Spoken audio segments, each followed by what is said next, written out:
বিশ্বকবি রবীন্দ্রনাথ ঠাকুরের ৮৫তম প্রয়াণ দিবস আজ, অথচ তার স্মৃতিবিজড়িত কুষ্টিয়ার শিলাইদহ কুঠিবাড়িতে নেই কোনো রাষ্ট্রীয় আয়োজন।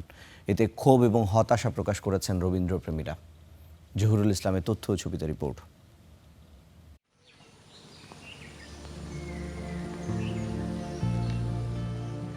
রবীন্দ্রনাথ ঠাকুরের সাহিত্য জীবনের অন্যতম গুরুত্বপূর্ণ অধ্যায় জড়িয়ে আছে কুষ্টিয়ার শিলাইদহ কুঠিবাড়িকে ঘিরে।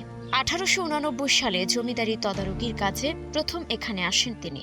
পদ্মার সৌন্দর্য, গ্রামীণ জীবন ও প্রকৃতির সান্নিধ্যে এখানেই রচিত হয়েছে তার অসংখ্য কালজয়ী সাহিত্যকর্ম।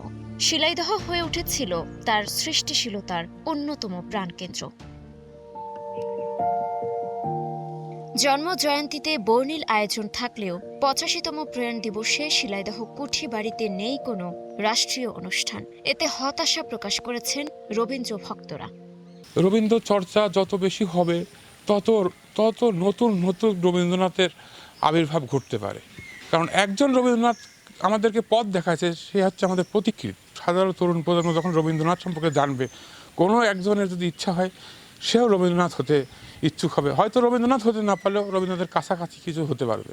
এখানে আড়ম্বর করে ২২শে শ্রাবণ পালন করেন, তাহলে দর্শনার্থীরা জানতে পারবে যে তার মৃত্যুর তারিখটা কবে। জন্মবার্ষিকী যেভাবে রাজকীয়ভাবে পালন করা হয়, মৃত্যুবার্ষিকীকে ওইভাবে পালন করা হয় না।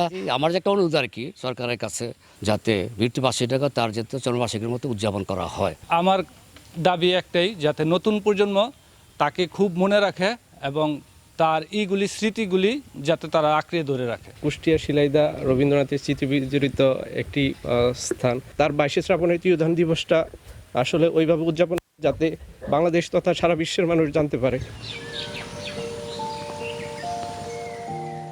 কুঠিবাড়ি কর্তৃপক্ষ জানায়, উপজেলা প্রশাসনের উদ্যোগে সংক্ষিপ্ত আলোচনা সভার আয়োজন রয়েছে। পাশাপাশি ভবিষ্যতে দিবসটি আরও বড় পরিসরে পালনের দাবির বিষয়টি ঊর্ধ্বতন কর্তৃপক্ষকে জানানো হবে। বিশ্বকবি রবীন্দ্রনাথ ঠাকুরের ৮৫তম প্রয়াণ দিবস উপলক্ষে কবির স্মৃতি বিজড়িত রবীন্দ্র কুঠিবাড়িতে একটি আলোচনা অনুষ্ঠান ও সাংস্কৃতিক অনুষ্ঠানের আয়োজন করা হয়েছে। বিশ্বকবি রবীন্দ্রনাথ ঠাকুরের জীবন ও সাহিত্যকর্ম নিয়ে আলোচনা সভা অনুষ্ঠিত হবে এবং তার রচিত বিভিন্ন গান ও নৃত্য পরিবেশন করা হবে। এভাবেই আমরা বিশ্বকবি রবীন্দ্রনাথ ঠাকুরের মৃত্যুবার্ষিকীটিকে স্মরণ করব। এবার শিলাইদহ কুঠিবাড়িতে ভবিষ্যতে রাষ্ট্রীয় মর্যাদায় প্রয়াণ দিবস পালনের প্রত্যাশা স্থানীয়দের। Desk report, star news.